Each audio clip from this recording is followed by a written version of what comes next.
And yo, what is up? What is up? And it's me. It's me, it's Key. And we're back. We're in the building with another episode of Line in the Sands. And Lord, look who graced our presence today. We got Chris Robinson's in the building. Chris, what's going on, man? Hey everybody, how's it going? Man, looking forward to another night of talking about some wrestling. I know it's been a minute, but ain't It nothing has definitely changed. been a minute. And we got my guy to be my right of him. We got Chase CR Media. What's going on, Chase? Not much, man. It's good to get back into the mix of things. I talked about it a Sunday on the Sunday morning drive. It's the same thing here, man. Just glad to get back into the thick of it. And we got Mr. Guardy 3. Brett, what's going on, man?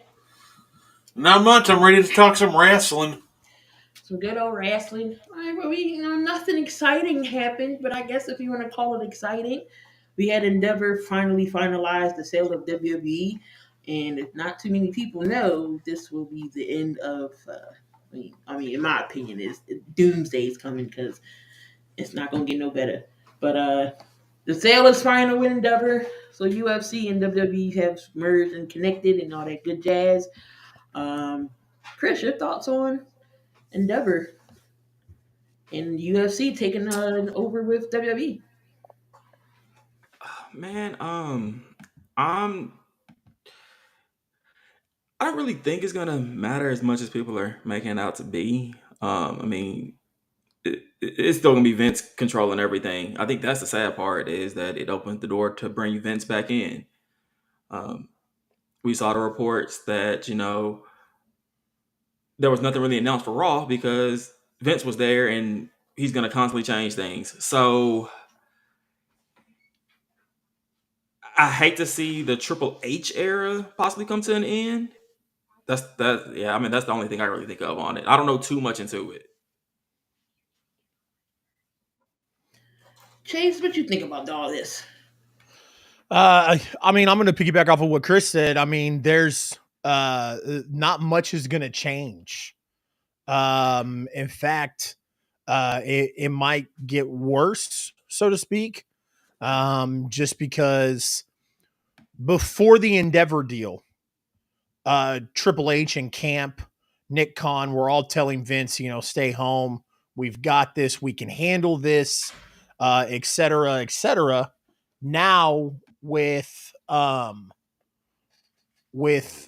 the deal, Endeavor mentioned when the deal was being processed that they wanted Vince involved.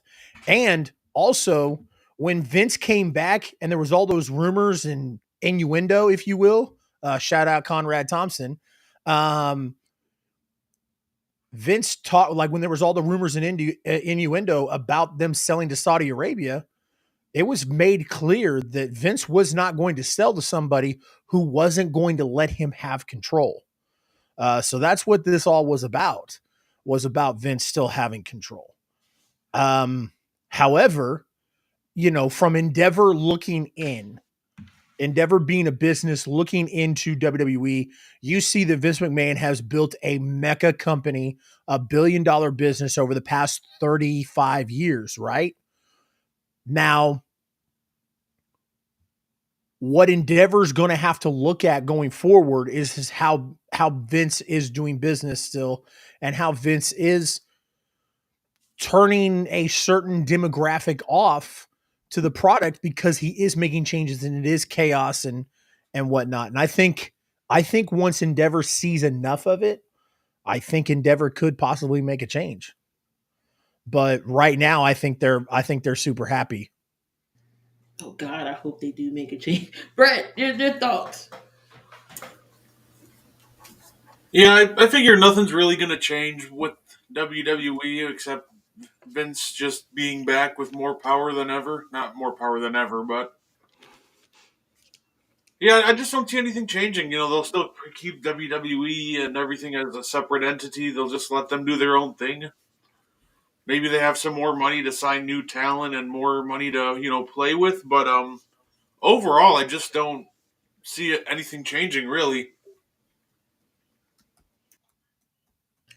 I mean, do you all feel like it's going to hurt the brand even more that he Yes, 49% of he owns 49% of the company to Emmanuel is 51, and they're great friends, by the way. So that's why he said, "Oh Vince, I want you to still have full reign, but Triple H is supposed to have creative control." When these last couple shows, we it doesn't feel like Triple H, and plus he's not on the board anymore. So where does this leave Triple H now? Is he going to end up leaving? Is he still going to stay? What do y'all think about Triple H? Chris, I what think you Triple H guys still stays. I don't think that his impact is going to be as much as it has been, maybe because Vince is going to probably overrule some of his decisions. We kind of can see that now. Like I think that's one reason. Like I know we'll talk about it a little bit later on about like Gunther's reign being so wrong, being so long. Triple H like this is my era, so I can have my own legacy of that kind of you know what I mean. Like his champion is setting records. Bianca set a record during his time. Roman setting records. So like he had like Triple H is putting his mark on it right now because he probably saw that this was coming and his time he's gonna have to step aside, unfortunately. But we're talking about that. Like, hell, what event goes, influences the UFC, make them have like a tag team UFC match or something. We don't know. Kyle knows.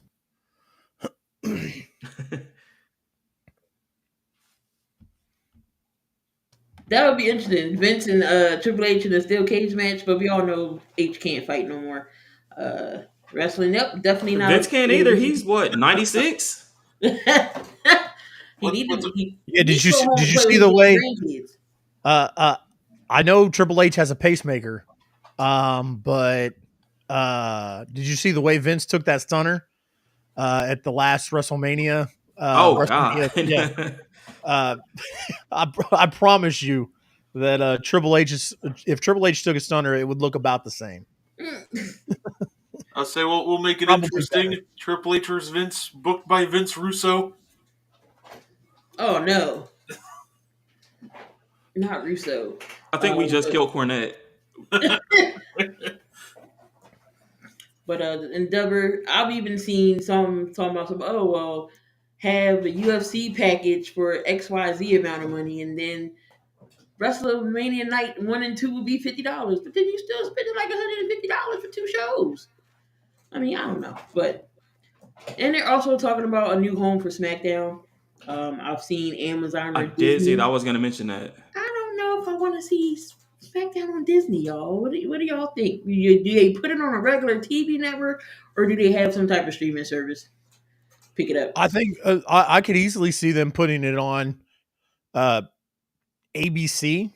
Because ABC is owned by ESPN and Disney and whatnot. So I could see them being on ABC instead of it being on Fox.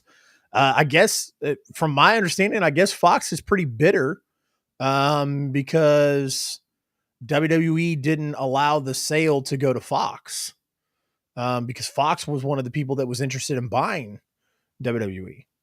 And here's the other thing too: that Friday night time slot is not an ideal time slot. I've never thought Friday Night SmackDown was going to thrive, and they tried to push Friday Night SmackDown as their flagship show these past few years since they signed with Fox. And I'm telling you, it being on Friday nights is what killed it. You know, it could have because they had enough star power on there. Since they brought SmackDown to Fox, they would have Brock Lesnar, Ronda Rousey, Roman Reigns. So they had the star power to do it. But again, it's on Friday nights, and nobody's going to waste a Friday night to watch SmackDown. The majority of people aren't, is what I'm saying. Like your casual fans aren't. I think the smart move would be to get it off of Friday nights. If they move it off of Fox and they move it somewhere else, the smart move would be to get it off of Friday night. I mean, I remember Go the back to Thursdays. Thursday nights like it Thursdays used to was be. was ideal. Thursdays and went to Tuesdays, and I mean Thursdays was perfect. I mean, really nothing was on Thursdays, but now you're gonna be competing with Thursday night football. So Yeah, which nobody cares about anyways. nobody cares. I was gonna say those games are usually terrible. So Yeah. The only good Thursday night game is I mean, always think like about it. the Raw season competes against opener. Monday Night Football. Yeah. This is true. So you got to put it to where there's no competition. Maybe a Tuesday, but then if you go Wednesday, you compete with AEW, and they tried that with NXT. It didn't work. Didn't work at Yeah, all. but I mean, but with comparing AEW, it didn't work. comparing yeah comparing NXT to SmackDown, um, you know, it I think it would be bad news for AEW if WWE decided to move SmackDown to Wednesday night. That would be detrimental to AEW.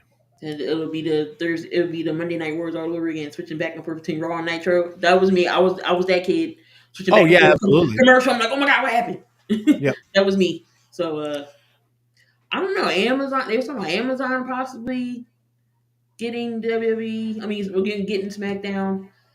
I mean, of course. Everybody has some sort of streaming service. So I think putting it as a live show on a streaming service wouldn't be a horrible idea. I just the problem is, like Kyle said, Amazon's trying to get everything, but the problem is, I don't know if you could still consider it WWE's flagship show if it's not on network television.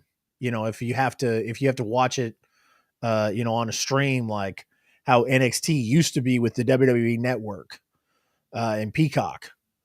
I just don't know how well that would transition if they said, "Oh, hey, we're gonna put the show that we've been trying to make the flagship show. It's gonna be on a streaming service now." Brett, your thoughts? Honestly, I have a lot of fond memories of SmackDown being on Thursday. I know I won't really go back there, but I do have one request for SmackDown though. Can we bring back the giant fist? That's all. That's all I want from SmackDown. Honestly. yes, Like I don't care where it is, but let's bring back unique stage designs, and more importantly, let's bring back the SmackDown fist. 1,000%, That was especially on classic. the This unique was stage classic. designs. I remember that used to be one of my favorite part of ordering like a WWE pay per view, just seeing what stage of design they come up with, and now it's just all the same design. So, what's interesting about Kyle's comment, or Kyle's question about asking if they could put it on Peacock, um, if Nick Khan is serious about putting premium live events back as pay-per-views, then I would assume that their Peacock deal would end.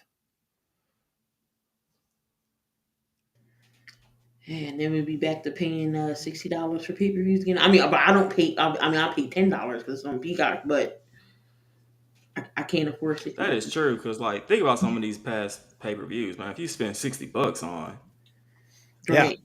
that's the thing. Like, that's where AEW, I think, has like the right idea, the right formula. Having only 4 or 5 pay-per-views a year. Right. I WWE has one every to an month. extent, but like AEW is kind of changing now. They're doing them a lot more frequently. And yeah, they're about to put. That They're is about to true. put Like HBO Only Max. these they'll like pair it as something else, like Forbidden Door, that's New Japan, or like this Wrestle Dream. It's not technically AEW, Yeah. but it's an AEW pay per view. Like Yeah. Hey, they did the same thing, especially with um like All In and then All Out. That and was that's going to be a yearly thing now. Like that that's that's a dumpster 50, fire. $60 back to back weeks. That's a dumpster fire. They're What about to be on HBO Max. are they? Who are they? Yes.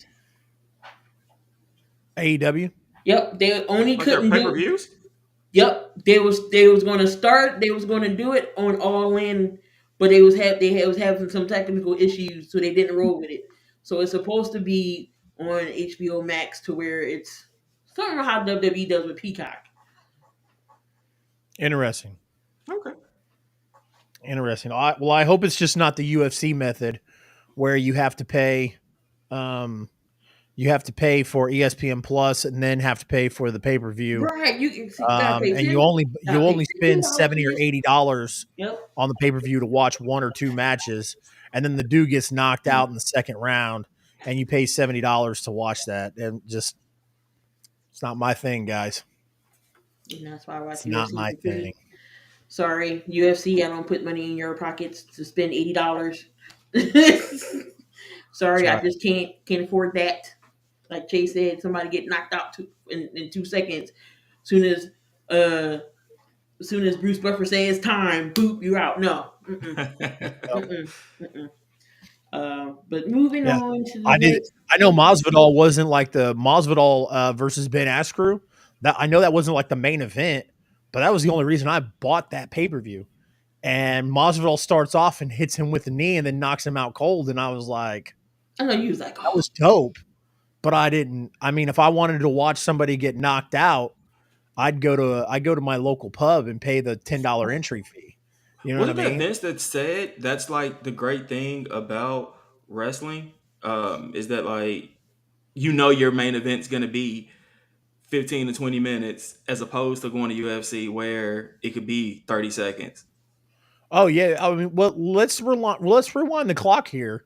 Um, remember CM Punk's now infamous interview he did with Colt Cabana on Colt Cabana's podcast after he was let go from WWE, and he mentioned that he had talked about wanting to um, integrate some type of UFC thing, and Vince was like, "Oh my god, no! They are going to kill each other over there one day. Somebody's going to die one day."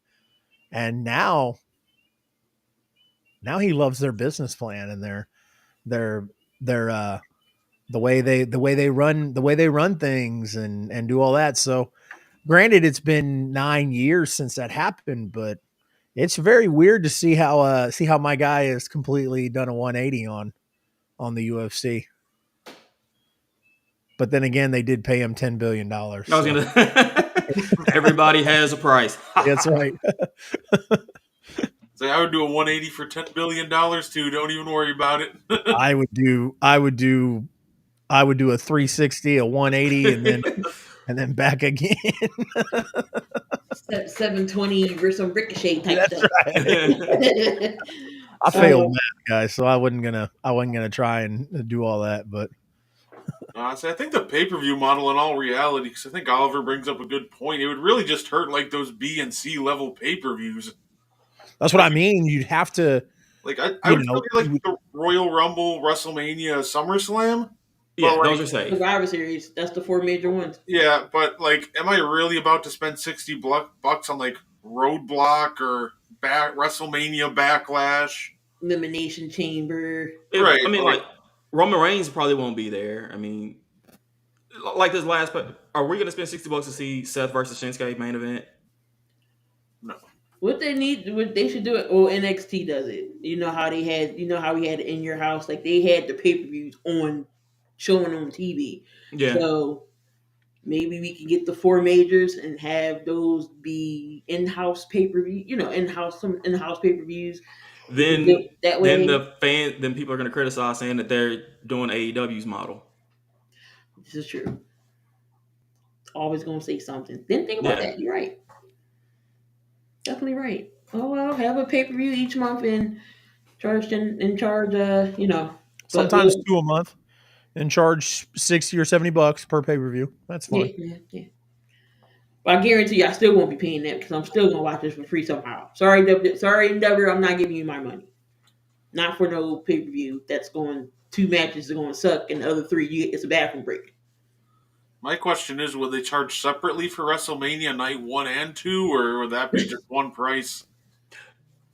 It'll probably be like you can do one or the other, and they may do like a bundle of like 25% off or something. Yeah. Kind of like how they do the tickets. Yep. That's what I did with my. That's what I did with my tickets this year. So, see, the merger brings a very interesting situation considering that WWE is on the verge of renaissance with their roster. It's been a long time that we have more than 5 performers who are organically over. It's true. This is true. Yep. Um, and it kind of it kind of goes back to um the draft, so to speak. We always give WWE like a lot of flack about the draft because they're always trying to redraft, lottery draft. Like in the past 20 years, they just don't seem like they can get this draft thing right. They can't get it for whatever reason. WWE just can't get it right. And but now you've got so many guys that are organically over that if you took some time in the next 6 months to a year to look at it, you could possibly do it right. So I know with the draft, because USA wanted said people on their brand, Fox wanted said people on their brand, but then it got stale. Like, nobody wants to see the Brock draft Lesnar. the draft is a phenomenal idea in theory. Like I said, WWE has just tried for 20 years to make it work and they haven't because there hasn't been enough guys who are over to make that happen. And when you've got, like Vladimir said, you've got more than 5 performers who are organically over with the crowd, and plus you've got NXT and all the talent there. This would be a great time to do it if they sat back and did it right. I think that's the issue. I just don't trust them to do it right. Like, Well, they have a 20-year track record of not being able to do it right, Brett. So right? I It I worked. understand why you have some hesitation, my friend. Right, like it'd be 3 weeks, and all of a sudden we're going to see people crossing brands already, or they'll like institute wild card rule 2.0. Like they just giving me no faith to be able to do it. Because I like the idea of a draft brand split. I like the idea of a draft. It sounds phenomenal, like you said, but and Yeah, I'm hoping they do get it right one year. with the thing is like since there's no general managers assigned to each show with this draft, I don't have a problem with guys showing up on other shows because I mean it's just like, hey, I'm a Raw guy, but I'm here on NXT, whatever. But I'm talking about like in the past 20 years, they have done times where they just like completely disregard it and they ignore it. Where it's just like it's not even mentioned anymore. And of course, my theory is that it's lazy writing and they just don't know what else to do. But again, like I said, not to harp on this too much, his comment of there being more than 5 guys who are organically over, you have a plethora of talent to where you don't have to rely on the bloodline every week. That's not a Like, bad thing. why is it's not a bad thing. No, I was it's not just a bad talking. thing at all Yeah. because it's a great story. You're right, Chris. But my problem is that Raw's a 3-hour show, and you spend 20 minutes to 30 minutes talking about the bloodline, which is on SmackDown. And it's like, dude, we've got guys who are organically over with the crowd. Let's focus on some of this more instead of this being our bread and butter all the way. Make them come for the bloodline, but you make them stay for the talent that you have. So maybe one day, Definitely agree with maybe. that. I'm getting tired of just piped in crowd noise for Dominic. Like he can't even talk because it's so loud. Like we know that's piped in. It's annoying, but Dom Dom Dom Dom is organically. I was gonna say, is it piped? I mean, no, it's maybe a piped. little bit, but It's I piped don't in. know. There's a lot of people. There's a lot of people that are claiming it is, but there's a lot of people who don't like Dom.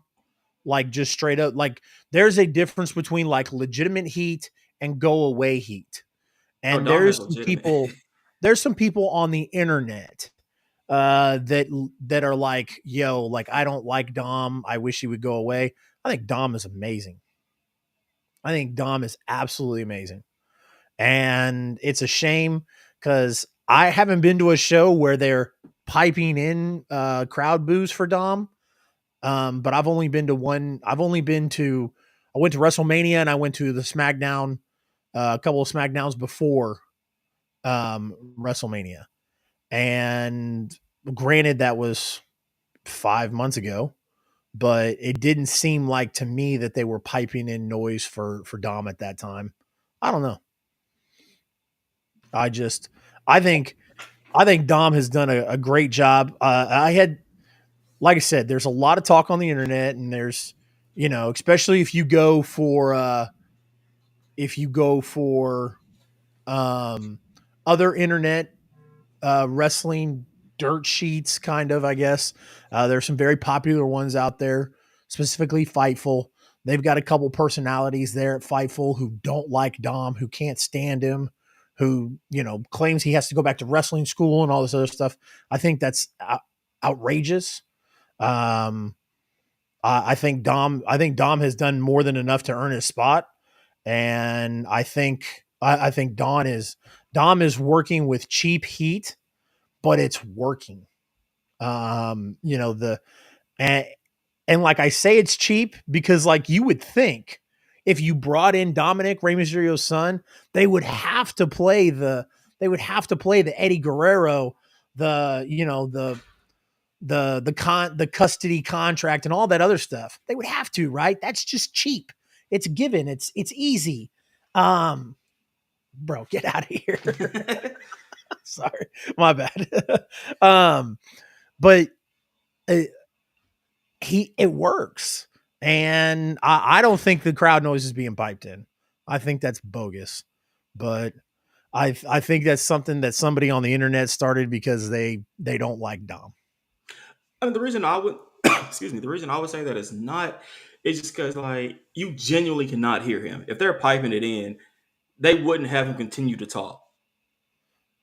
Like they would adjust it enough for at least him to get his point across. Like last night, I didn't hear a damn thing Don said. You couldn't hear nothing. Nothing. You heard Like at that point, they would edit it down a little bit so he can at least get his point across. But no, he was trying to talk over it, and it just got worse. Yeah, I don't I don't think that's the case, but you know, Probably, what says you, Brett? I'll say it's probably like they probably mess with it a little bit, but I think overall it's mostly organic. I've gotten to see Dom before, and those reactions he gets when he gets booed are absolutely wild. So, do they mess with it a little bit? Yeah, probably a little bit. Let's be real, but I think for the most part, like overall, it's just like probably like 97% organic. So I think Dom's been phenomenal. Especially he found his character, especially since the heel turn, because face Dom was really just hard to watch. But That he turned heel. was go away heat. Yeah, Face no, Don was go away heat. absolutely. But he's a phenomenal bad guy. He's more than earned his spot in WWE and on the main roster. So I don't really pay attention to anybody that says he doesn't deserve his spot because at this point he has more than earned it. Agreed. teaming him up with Rhea Ripley was golden because he was struggling by himself. Yeah. Speaking of returns, and Brett wants compensation back WWE for seeing this girl on his TV. Nia Jax is back. Good old Nia Jax is inserting herself into the title picture. Beat up Rhea Ripley last night. Thoughts on Nia Jax returning? Brett, since you need some compensation, I'll let you go first.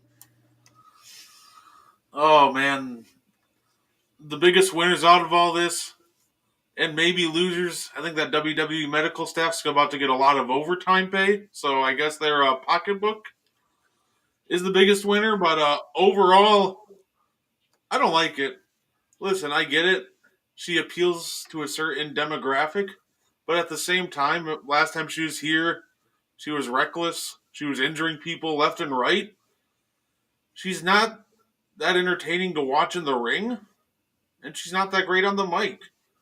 So it almost feels like she's just there be like, hey, look at me, we have bigger girls on our roster too. It almost feels like she's just there so that they can do that and just say that. And overall, I'm really not a fan of this one. I just don't think it was necessary at all. They have more than enough talent and really didn't need Nia Jax at all. Chase.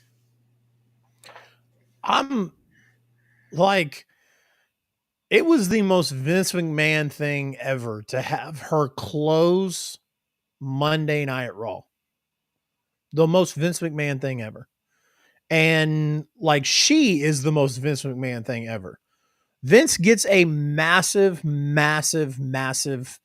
Um, I'm trying to find the right way to say this. I'm so used to my other shows where I have no filter, and then I come on Sports Empire and I've got to have a filter. You can have Vince gets a buffalo. massive. Vince gets a big, big head, so to speak, for big guys. Okay, big destructive guys. A Great Khali, etc. All those guys that he used to bring in and have squash, the champion and make the champion come back and beat him. I mean, for 40 years, Vince has done this. Andre the Giant, King Kong Bundy. I could go on and on. We'd be here all night. Nia Jax is the perfect thing, but in a female version. They gotta have somebody to overpower Rhea to make Rhea's title reign not seem like she just squashed everybody. So this was the most Vince McMahon thing, and to have her close out the show, just mind boggling.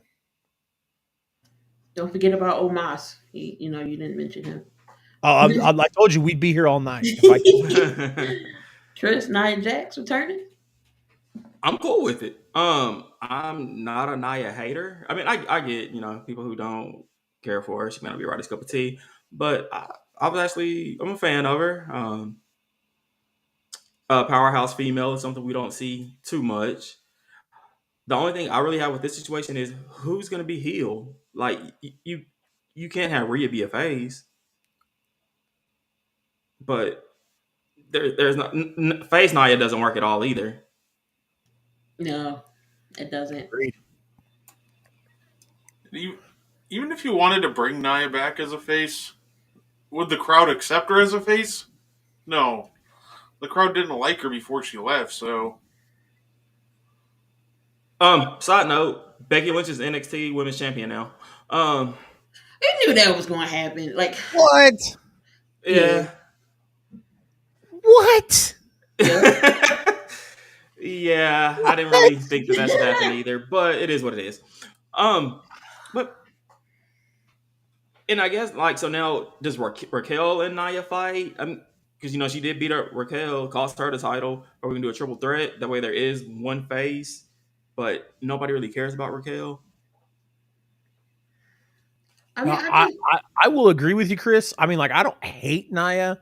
I mean, like, I'm not real big on her, but I don't hate her. But I was confused out of all the stuff that they've got going on Raw. Like I said, it just screamed Vince McMahon to be like, "Oh my God, we got Nia here. She's gonna close out the show. It's a big, big comeback, guys." And it's like, dude, like it's cool she's back, but I didn't think it was cool enough to end the show. That was what was weird to me about it. I just So feel like you can bring Nia Jax back, but where the hell is Where's Gargano? Like, where has he been at? So you bring Nia, Eh, but not Gargano. who cares? We got Nia back. Yeah, I'm just fine. Um, but I saw things. She's only supposed to be around for a month, so I guess she's gonna come in, do this, and then dip. What's... Oh my God, that it's makes weird. no sense.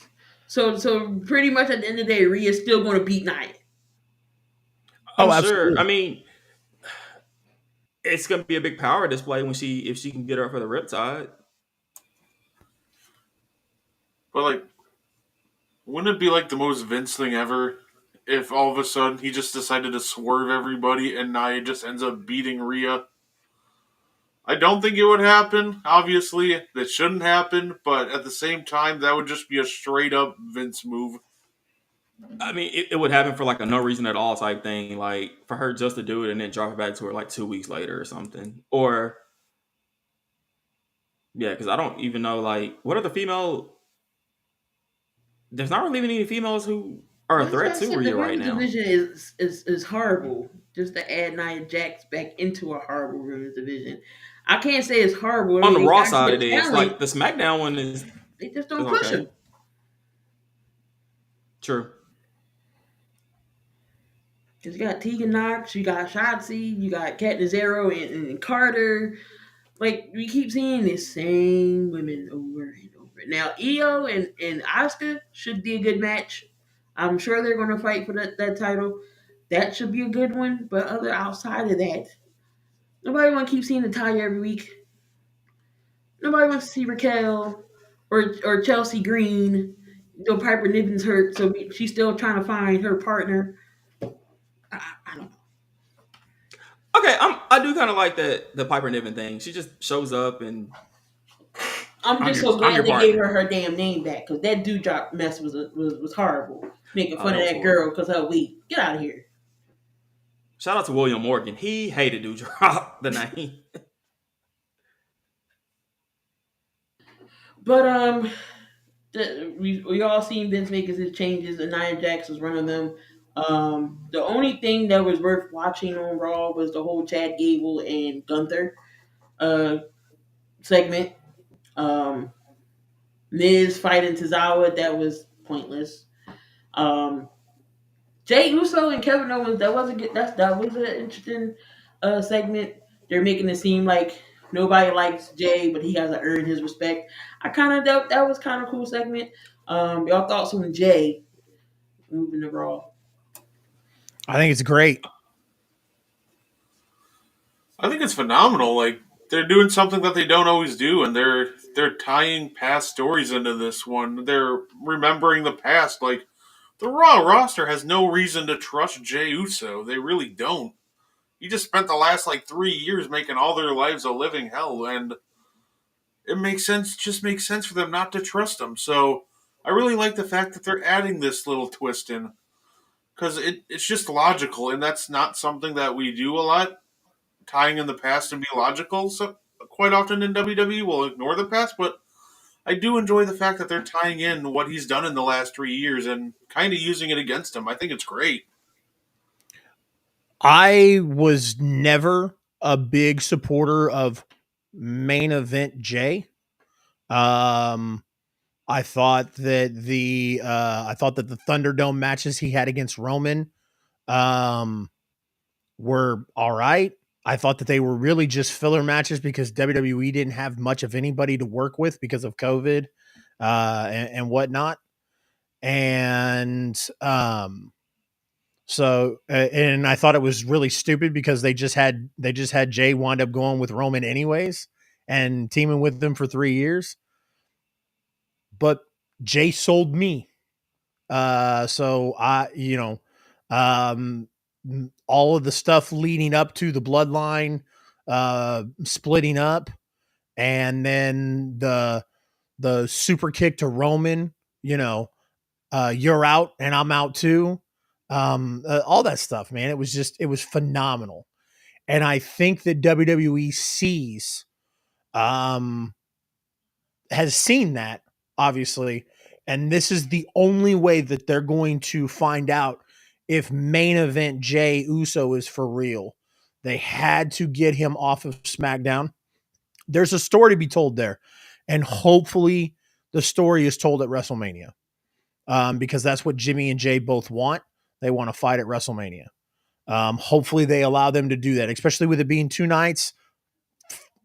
Screw it. Let's do it. But this gives them some time. You know what else this does? When Cody Rhodes shows up on SmackDown, this begins Cody Rhodes' new chapter towards going after Roman. So I wouldn't say better off, but I think it's really hard to argue with with one of the greatest tag teams of all time. So, but I think Jay's got it, man. I do. I would, like I said, I wasn't sold on it at first, but this past year, he sold me. I think he's going to shock a lot of people. I think to solidify Jay, he in Gunther's reigns. He's super over right now. No, I mean, you welcome him to the singles division. You know, the longest reigning Intercontinental Champion of all time. Um, you could work out something with maybe KO and Sammy help him out against Imperium. That shows, togetherness and everything. But Jay ends that. He's Intercontinental Champion, and then you have him fight Jimmy at Mania for the belt. Interesting. Where did that leave Gable at though? Gable's starting to, the crowd starting to cheer for Gable now.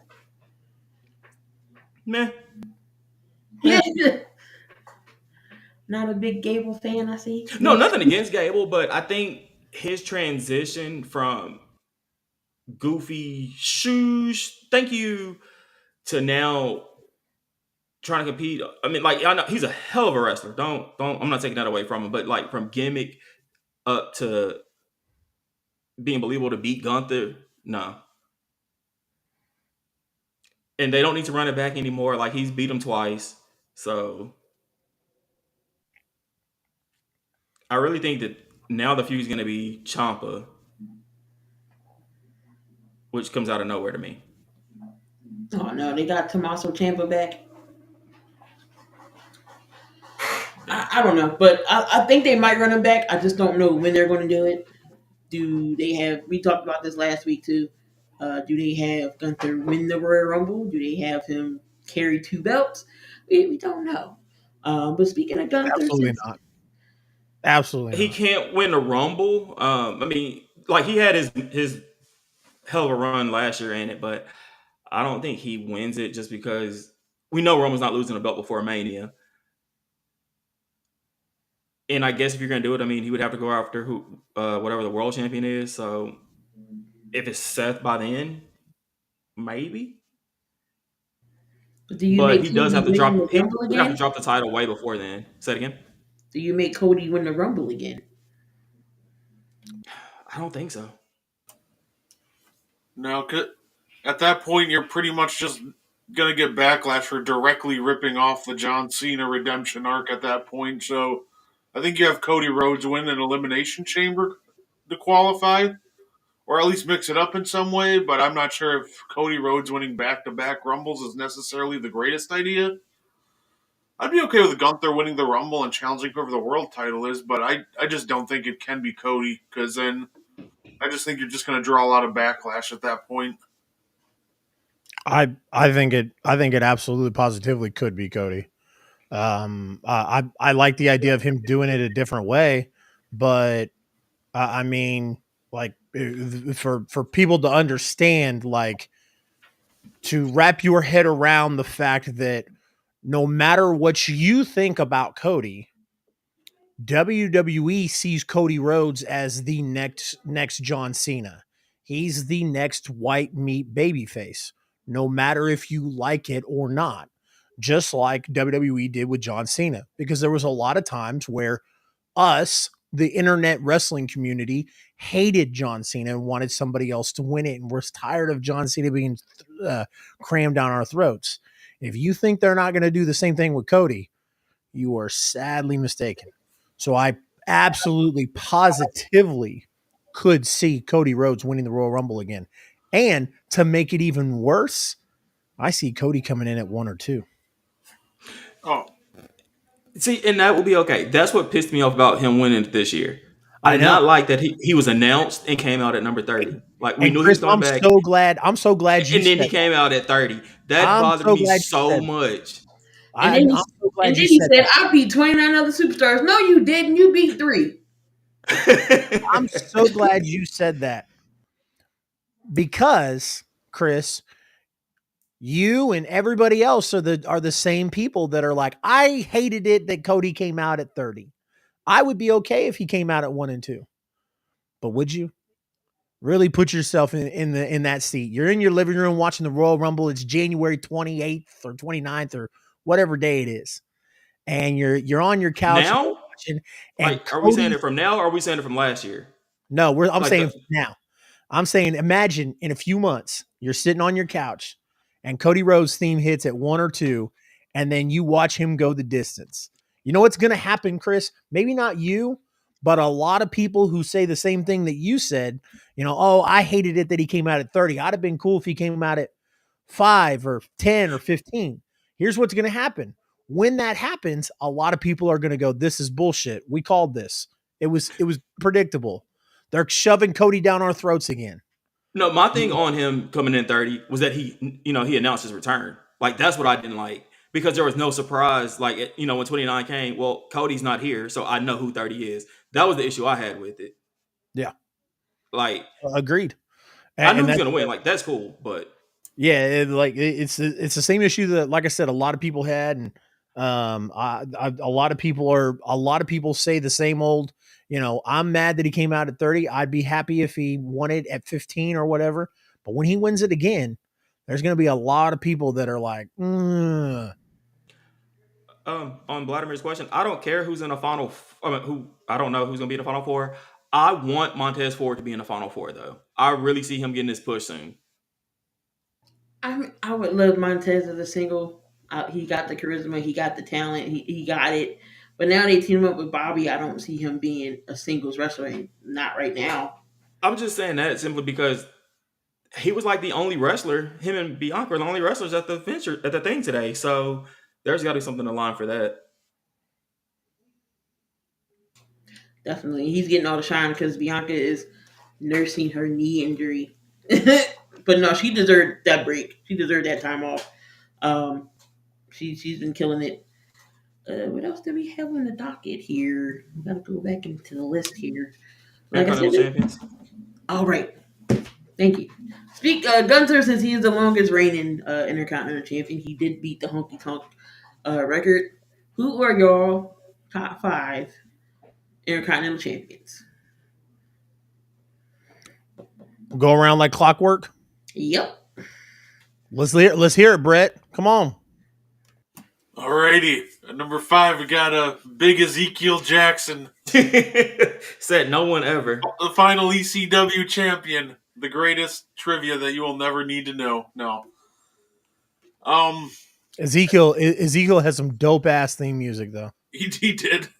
And he had the torture rack as a finisher. That's like one of my most unappreciated finishers. Like, I love the torture rack. No, I think so my top 5 Intercontinental champions. At number 1, I'll just start at 1 because it's just straight up Gunther. I don't think there's any question at this point who the greatest Intercontinental champion of all time. At 2, this is where it gets tough because I really want to go with the Honky Tonk Man just because, he did have a phenomenal run. He was the record holder for forever, and he was entertaining. He did have that entertainment value to go with. Number 3, give me The Miz. The Miz brought some legitimacy back to the Intercontinental title in the mid-2010s, and not to mention, he has one of my favorite matches of all time. If y'all remember No Mercy 2016, the title versus career against Dolph Ziggler, that was some phenomenal work by both men. I absolutely love that. I also think you can't mention the Intercontinental title without mentioning Chris Jericho, 9-time Intercontinental champion. But I would put him at 5, actually, because I think there's somebody who had a more memorable reigns and just it did more for him. I think at number 4, and he could argue he'd be even higher, you got to put The Rock in the way it elevated him to the main event scene with an honorable mention, too. And I think you can also argue Razor Ramon in there. But I think I would go Gunther. I'd go Honky Tonk Man. I'll give him his credit. I'm going to go with, at 3, I'll mix it up. I'll go with The Rock because of the way it elevated him. I'll go with The Miz at 4, and I'll go Razor Ramon at 5. Chase. Brett, I love you, but your list sucks.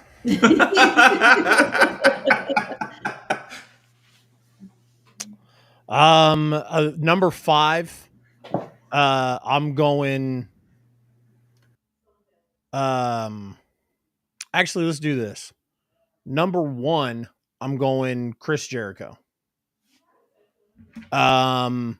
Because Chris Jericho, when he had intercontinental title matches in the 2000s, in late 99, they were the best matches on the card. I know He Who Must Not Be Named had, great matches with Chris. Eddie had great matches with Chris. So many wrestlers just had phenomenal matches with Chris. And to be honest with you, I think Chris Jericho's intercontinental title run is what helped make his case to be the first ever undisputed champion. Then Chris leaves and comes back, reinvents himself, becomes Intercontinental Champion again. It was amazing. So 1 for me will always be Chris. The reason why I will not put Gunther on my list, because the Intercontinental title to me is still not legitimate. It still can't be taken seriously. It's just a title that sits on Gunther's shoulders. Had they not done the same thing with the United Kingdom, the NXT UK title with Gunther, maybe I'd be a little bit more inclined to give Gunther his flowers, but I'm just not. That's just how it is. At number 2, I'm going the Macho Man Randy Savage.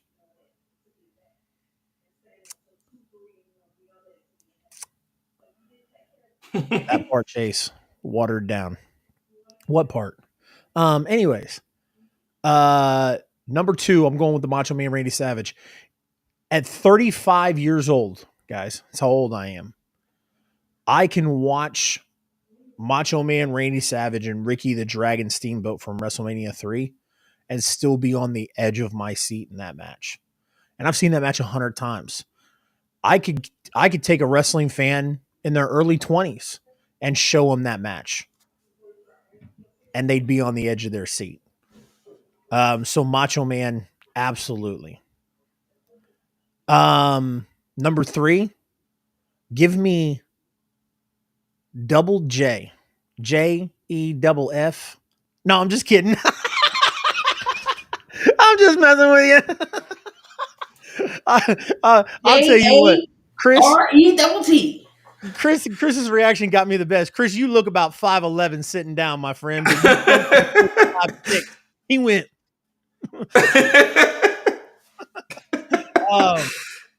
Yes. Shout out Ricky the Dragon Steamboat. No, number 3 for me is going to be Shawn Michaels. Shawn Michaels took that Intercontinental Championship. Think of the matches that him and Razor had. The only problem I don't have Razor over Shawn is because nobody remembers any of Razor's matches for the Intercontinental title other than the ones against Shawn. I can name a bunch of Shawn Michaels matches that were damn good for that Intercontinental title.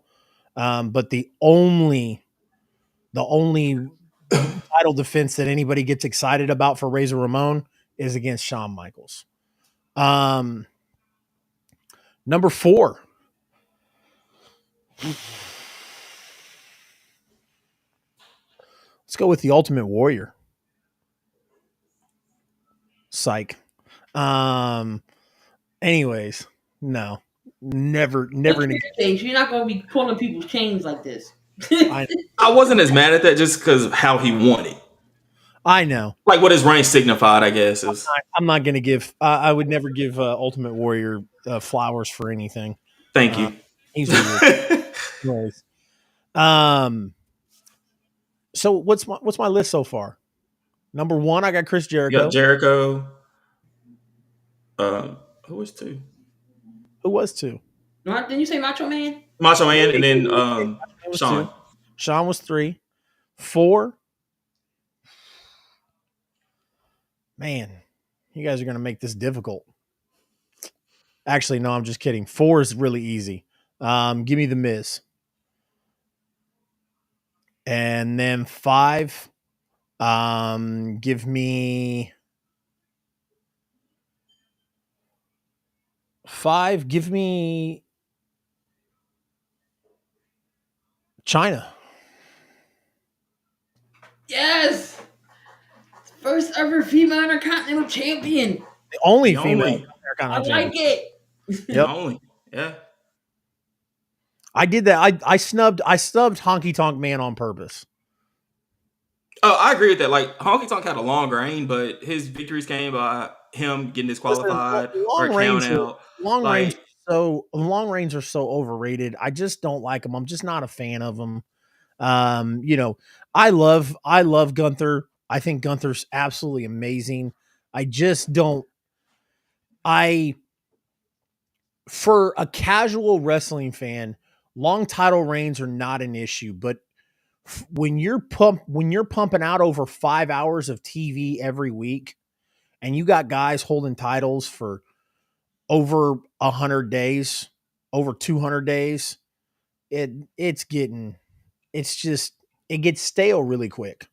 I'm not impressed. I don't go because we're not talking about the New England Patriots here, guys. We're talking about professional wrestling. We like the jig is up. Like we know it's scripted. Like we know that Walter or Gunther, sorry, Gunther is a badass, but we know that like, and that's to me, it's just not entertaining to do it all the time. Bianca's and Roman is fine. I get it. It's cool. Bianca and Roman are fine. But to do it again over and over and over again, it's like I'll be honest with you guys, it gets to a point where I don't watch it sometimes because it's like, oh, Walter or Gunther is defending his Intercontinental Championship for the third time against Chad Gable. Cool. I know who's going to win this. I know that's and you're I on kind of mute. agree with you on Gunther's reign because let's be honest, we didn't really discuss Gunther as Intercontinental Champion until his match with Sheamus. Vladimir mentioned Bret Hart, and I have a personal vendetta against Bret, but Bret is still one of the best Intercontinental champions of all time. Oh, he's on my list for Yeah. sentimental reasons. Yep. But yeah, like we didn't talk about Gunther until he fought Sheamus at whatever pay per view it was.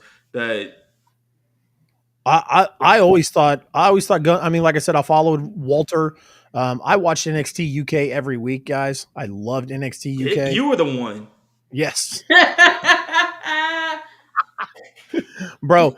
NXT UK was so underrated. It was Oh, so it was, P1 man. dragging off That like Dragunov match with man. well, he was Walter then.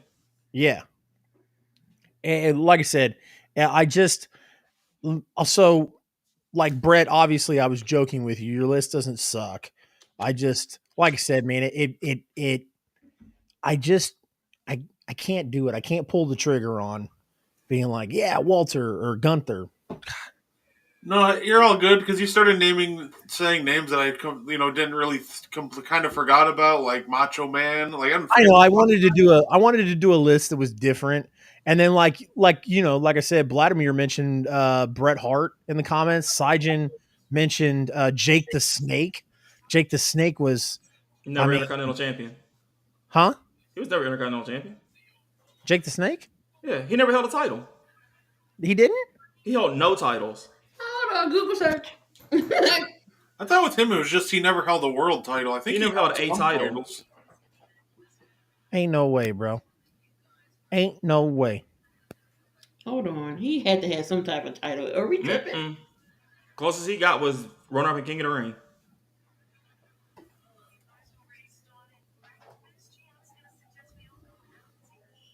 Well, I'll be a monkey's uncle. Damn! Bro, Wow! tell me she did not just say that. Oh yeah, look at that.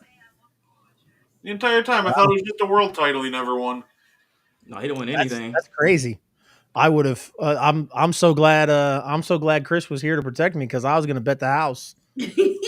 He said he carried a lot of things in his bag, but never a belt. Christian list. So, for one, I do got to go with Jericho. Just non-time. He has some of my favorite matches during his title reign. That ladder match against certain people who, is one of my favorite matches of all time. Uh, and I think Jericho is probably one of the last few who did what the Intercontinental title was meant to be. Like Chase said, his title runs is what elevated him to be who he is today. Um, we don't remember some of his world title reigns, but his Intercontinental title reigns stand above those, stand the test of time. Agreed. Um, Two, I just want to be a little bit different too. I gotta go with Mr. Perfect. That's a damn good one. Just because, like, once again, he didn't have long reigns, but like the matches that he had in that, in those times was man. Him and Brett at SummerSlam for the SummerSlam. Oh, Intercontinental title. yes. Yes, agreed. I was gonna put him at 5, but just like talking to y'all more, I think I can go ahead and move Brett up to 3. I agree. Considering I, that he moved, I he did end Perfect's reign. yeah. Um, I regret not putting Brett on my list. I mean, Brett versus British Bulldog at SummerSlam '92 in Wembley. That main evented the show. yeah. And that match is still phenomenal. Brett versus Mr. Perfect, like you said, still phenomenal. So I Well, regret not putting Brett in my top 5. the first wrestling match I saw was WrestleMania 8, Brett versus Piper Yep. for the Intercontinental title, where Brett won it. So I'm hooked on that match. Brett's my all-time favorite because that's the first person I see win a match. So all of that just ties, to Brett being on my Intercontinental list. 4, You're such a nice guy, Chris. Like what do you're you mean? not bitter, you don't hold grudges. So it's just weird that you're a Bret Hart fan. I love you, Chase. Don't ever change.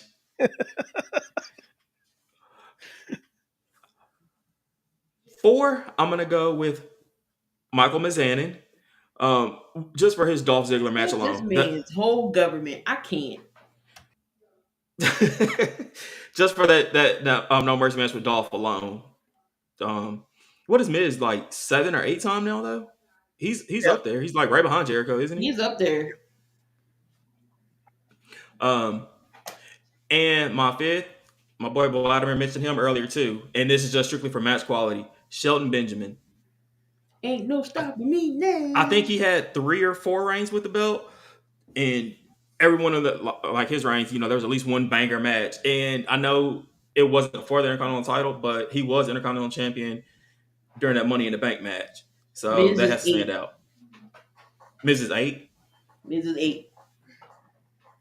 The one thing like I'll say about Miz and why Miz has to be on somebody's top 5 for Intercontinental is as the Intercontinental Championship fizzled out so many times, Miz brought it back to relevancy.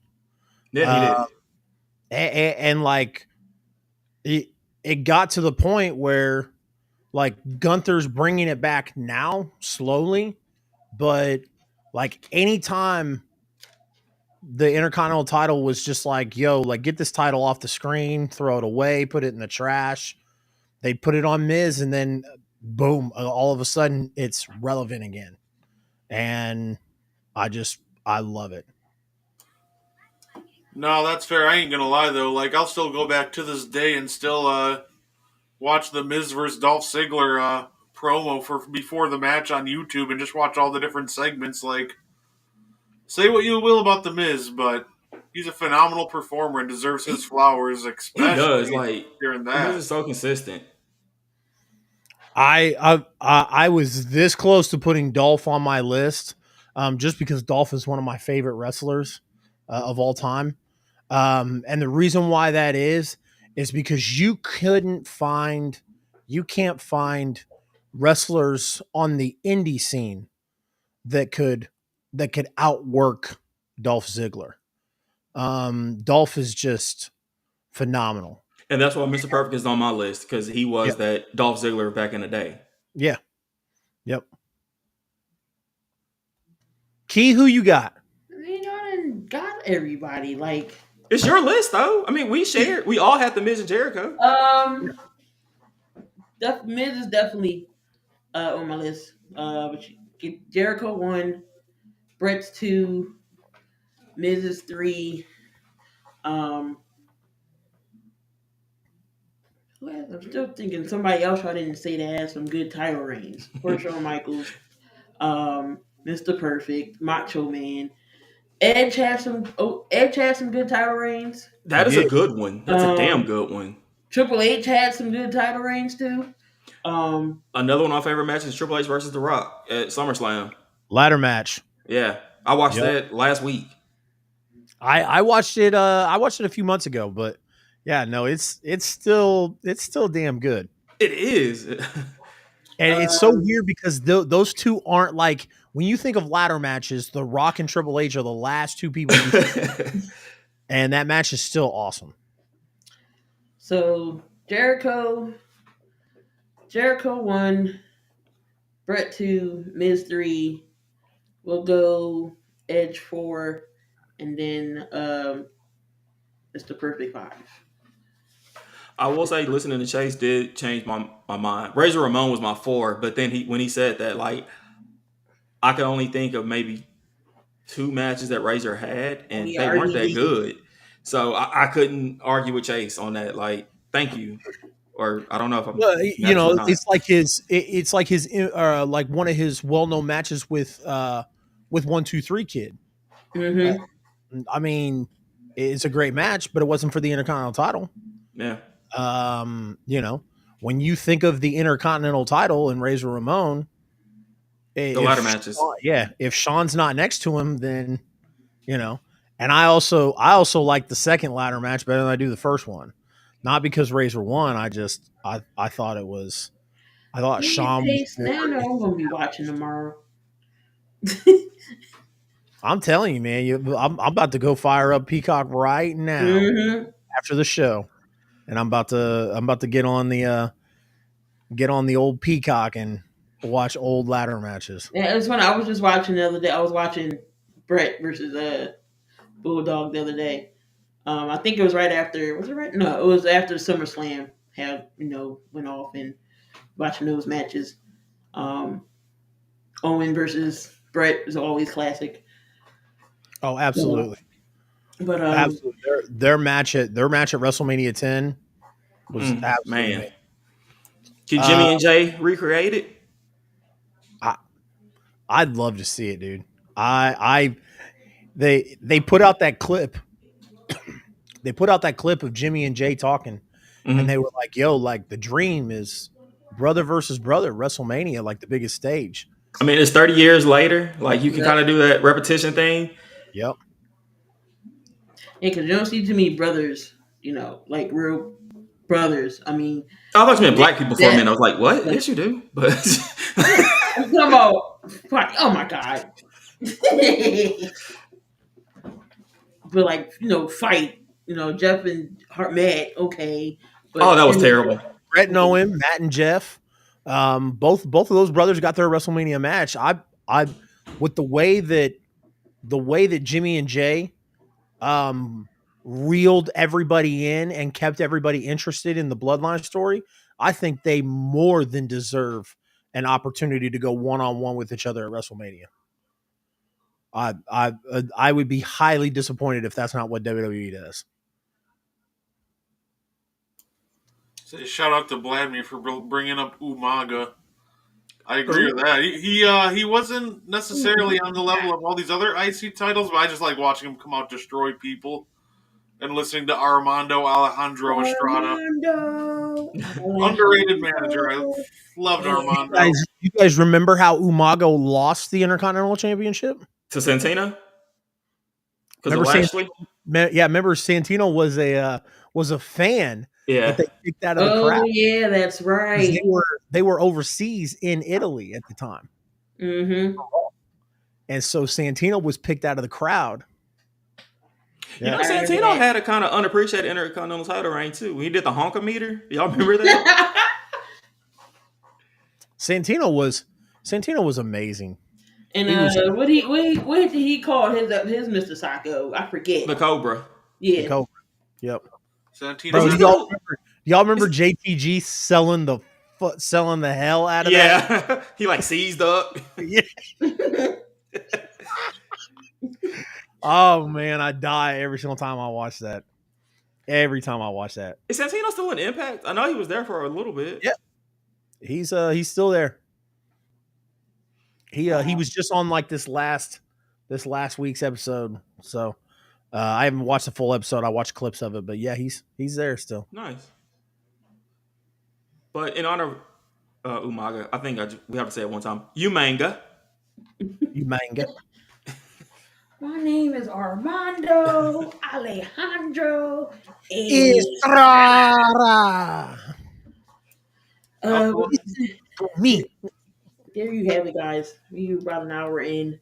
Talking about our favorite matches. We'll probably finish some of the topics we didn't get to, like is Roman going past the Hogan's record, things of that nature. Before we go, Vladimir said favorite result. Yeah, I was gonna say don't skip Vladimir's question. I wasn't. Everybody loves the classic white stripe. It's not mine, man. It's probably my It's probably my second favorite. My first favorite is the oval.